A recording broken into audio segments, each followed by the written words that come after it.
আসসালামু আলাইকুম সবাইকে। আমি নূর খান। আপনারা সবাই দেখছেন যে আমি আসলে ড্রাইভিং করছি।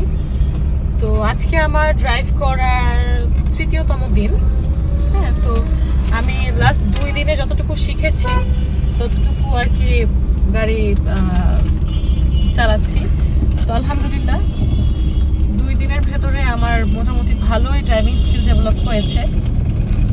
আমি বেশ ভালোই এখন মোটামুটি চালাতে পারছি। আমার স্টিয়ারিংটা ধরতে পারছি, তারপর হচ্ছে নিজের মতো করে নিজে গাড়িটাকে কন্ট্রোল করতে পারছি, টার্ন নিতে পারছি। তো মোটামুটি বেশ কিছু স্কিল আমার ডেভেলপমেন্ট হয়ে গেছে।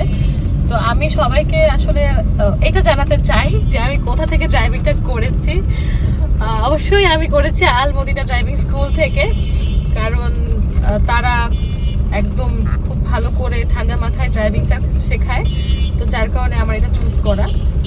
তো আলহামদুলিল্লাহ আমি জাস্ট 2 দিনে গাড়িটার স্টিয়ারিং থেকে শুরু করে ব্রেক ধরা, তারপর হচ্ছে নিজের মতো করে গাড়িটাকে কন্ট্রোল করা, টার্ন নেওয়া, সব কিছুই শিখে গেছি। তো তারপরেও একটু হয়তোবা ঘাটতি থাকবে, তবে ইনশাআল্লাহ আস্তে আস্তে একদম ঠিক হয়ে যাবে। আর আপনাদেরকে এটাও বলতে চাই যে আমার এই ভিডিওটি দেখার মাধ্যমে যারা ড্রাইভিং শিখতে চাচ্ছেন আল মদিনা ড্রাইভিং স্কুল থেকে, তাদেরকে বিশেষ ছাড় দেওয়া হবে। তারা একটি বিশেষ ছাড় পাবেন, অবশ্যই একটি বিশেষ ছাড় পাবেন। তো আপনারা খুব দ্রুতই যোগাযোগ করুন তাদের সাথে যদি ড্রাইভিং শিখতে চান। ধন্যবাদ সবাইকে।